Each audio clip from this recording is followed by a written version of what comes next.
तो दोस्तों आज के इस वीडियो में देखेंगे क्लास 12 का फिजिक्स का वीवीआई सब्जेक्टिव क्वेश्चन जो आपके 2024 बोर्ड परीक्षा के लिए ना बहुत महत्वपूर्ण है।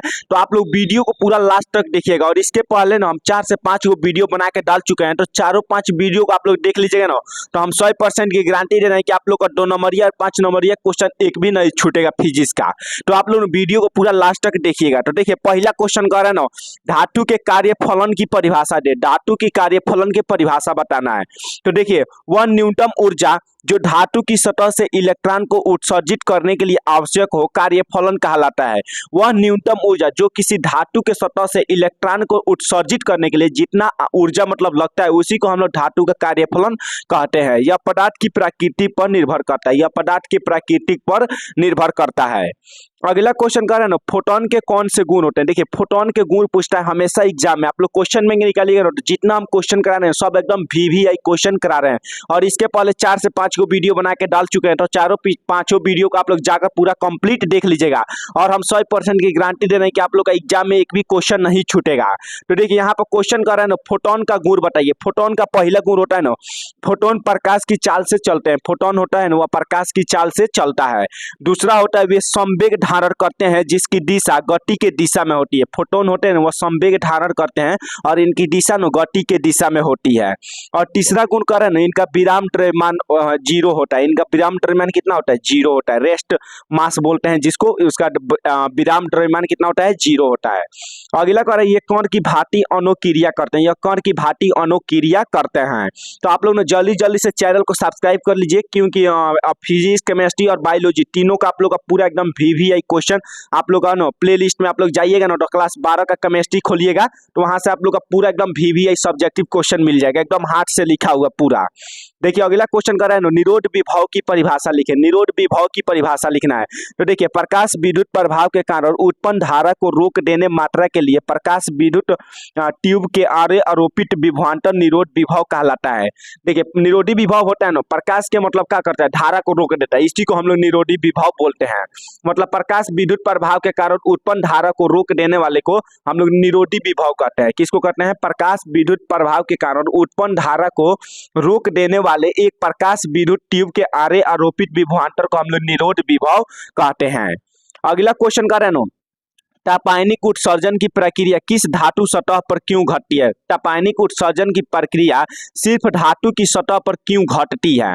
तो देखिए धातु के सतह से इलेक्ट्रॉन निकलने में कार्यफलन की तुलना ऊर्जा लगती है। मतलब धातु के सतह से इलेक्ट्रॉन निकलने में कार्यफलन के तुल्य ऊर्जा लगती है। मतलब तुल्य मतलब कम ऊर्जा लगती है, जबकि अंदर के इलेक्ट्रॉनों को निकालने में अधिक ऊर्जा की आवश्यकता होती है।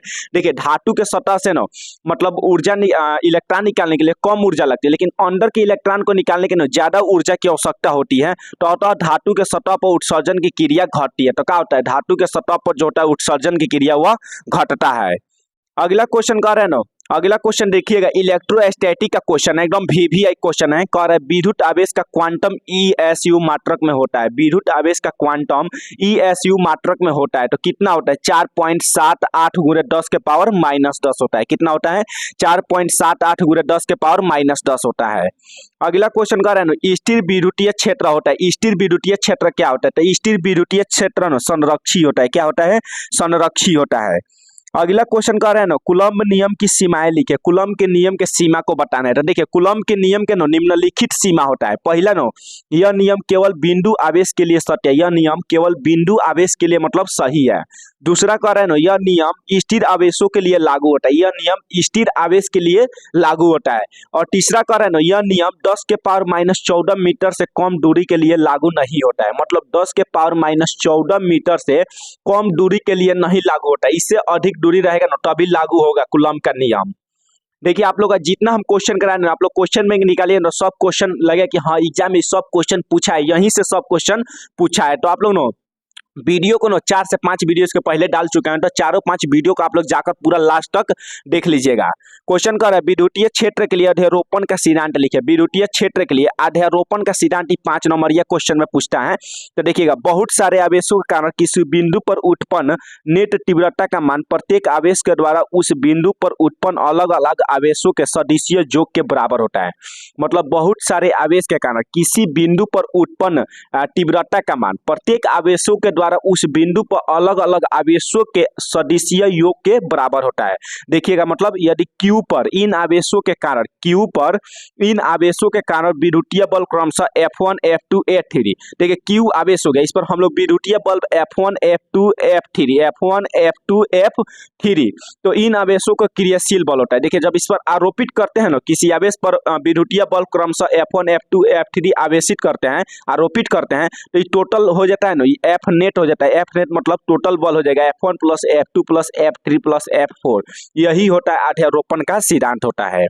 अगला क्वेश्चन कर रहे हैं ना, परावैद्युत शक्ति एवं अपेक्षित परावैद्युत का परिभाषा करें, मतलब इन दोनों का परिभाषा लिखना है। तो देखिए यहाँ पर हम बता दे रहे हैं। पहला है परावैद्युत सामर्थ्य से क्या समझते हैं, परावैद्युत सामर्थ्य से क्या समझते हैं। तो किसी परावैद्युत पदार्थ का परावैद्युत सामर्थ्य विद्युत क्षेत्र की प्रबलता का वह उच्चतम मान है। यहाँ से देखिए परिभाषा यहाँ से बन रहा है, परावैद्युत सामर्थ्य विद्युत क्षेत्र की प्रबलता का वह उच्चतम मान है जिसे वह पदार्थ भंजन हुए बिना सहन कर सकता है।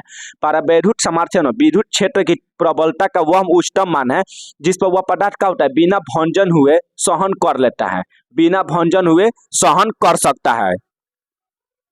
अगला क्वेश्चन देखिएगा ना, अगला क्वेश्चन एकदम आसान क्वेश्चन है। दो असमान आवेशों के बीच विद्युत बल रेखाओं को दिखाए। दो असमान आवेश के बीच नो विद्युत बल रेखा को दिखाना। जैसे एगो प्लस हो गया, इधर वाला हम प्लस मान लिया, इधर वाला प्लस और इधर वाला माइनस, मतलब दो गो असमान आवेश हो गया, इनके बीच विद्युत बल रेखा को दिखाना है।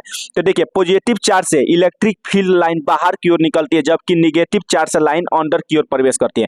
पॉजिटिव चार्ज से क्या होता है, जो इलेक्ट्रिक फील्ड होता है, मतलब इलेक्ट्रिक फील्ड होता है ना, वह बाहर की ओर निकलती है। जैसे विद्युत बल रेखा होता है ना, या पॉजिटिव चार्ज से बाहर निकलेगा, ऐसे बाहर निकलेगा। पॉजिटिव इधर वाला है ना, तो इधर से सब रेखा बाहर निकलेगा। और जो निगेटिव चार्ज होता है ना, वो अंदर की ओर प्रवेश करता है। निगेटिव चार्ज से अंदर की ओर प्रवेश करेगा, अंदर की ओर क्या करेगा, प्रवेश करेगा, मतलब माइनस वाले से प्रवेश करेगा और बाहर प्लस वाला से बाहर निकलेगा।